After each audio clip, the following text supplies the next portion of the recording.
আসসালামু আলাইকুম। ভেক্টরের তিনটি ভেক্টরের ভেক্টর গুণফল নিয়ে আলোচনা করব।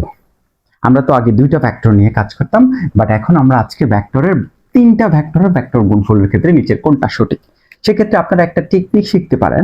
যখনই দেখবেন যে তিনটা ভেক্টরের মধ্যে ভেক্টর গুণফল দিচ্ছে, ঠিক আছে, তিনটা ভেক্টরের মধ্যে ভেক্টর গুণফল দিয়েছে, তখনই আমরা কি করব, এই প্রথমটার সাথে শেষেরটা প্রথমে কানেক্ট করবেন। তাহলে এই ভেক্টর ডট সি ভেক্টর, কাজ শেষ।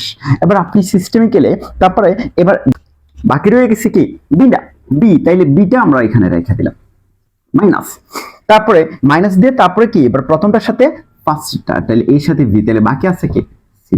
ঠিক আছে, তার মানে আমরা ভেক্টর চিহ্নগুলো দিয়ে দিব। তাহলে এটাই হচ্ছে কারেক্ট। তাহলে এর সাথে সি ডট ভি, আর এর সাথে বি, তার মানে গ নাম্বারটা কারেক্ট। এখানে দেখেন আমাদের আরো প্রশ্ন কিভাবে আসতে পারে, এই যে এ ক্রস বি ইনটু সি, এইটা এইভাবে থাকতে পারে। দেখেন তার মানে কি সিমিলার জিনিস মানে ক্রস, তখন এটা আবার ঝামেলা হয়ে যায়। এর সাথে সি, তারপরে বাকি আছে কত বি, মাইনাস এর সাথে বি এর সাথে সি, তাইলে বাকি আছে কত, বাকি আছে হচ্ছে বি এর সাথে এ।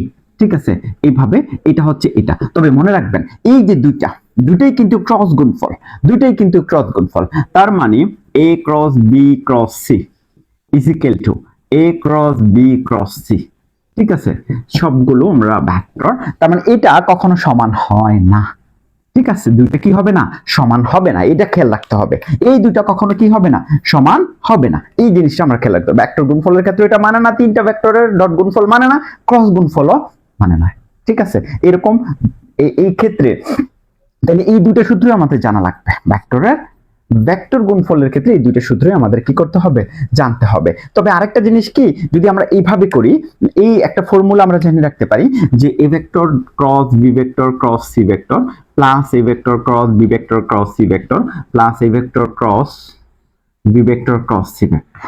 তিনটা এরকম ভাবে যদি আমরা বি ক্রস সি এটা করি, আর এখানে যদি এ ক্রস বি দেই, হ্যাঁ এটা আমাদের একটু ভুল হয়েছে, যেহেতু এটা ভেক্টরের গুণফলটা মেনে চলে না, তাইলে এইভাবে আমরা লিখতে পারি। প্রথমে এ কে বাইরে রাখছি, পরে আমরা বি কে যদি বাইরে রাখি, তাইলে থাকলো কত, আর থাকলো এ ক্রস সি। ঠিক আছে, পরে যদি আমরা সি কে বাইরে রাখি, তাহলে বি ক্রস এ ক্রস বি হয়ে যাবে, এ ক্রস বি হয়ে যাবে। এই তিনটাকে যদি যোগ করি রেজাল্ট জিরো হয়। এই তিনটাকে ভেক্টরের ক্রস গুণফলের ক্ষেত্রে এ কে বাইরে রেখে ভি কে আর ভি কে ক্রস, মানে দেখেন, আর এখানে বি কে বাইরে রাখছি আর সি কে বাইরে রাখছি, এভাবে যদি তিনটা ভেক্টরকে আমরা যোগ করি, তিনটাকে দ্বারা রেজাল্ট কত হয়, জিরো হয়। এগুলো হচ্ছে তিনটা ভেক্টরের ভেক্টর গুণফলের যে নিয়মগুলো, সে বিনিময় সূত্র মানে না, সে এই যে সূত্র ফর্মুলাটা, ঠিক আছে, এটা খুবই গুরুত্বপূর্ণ। এই যে ফর্মুলাটা খুবই গুরুত্বপূর্ণ। ঠিক আছে, আশা করি বুঝছেন। দেখা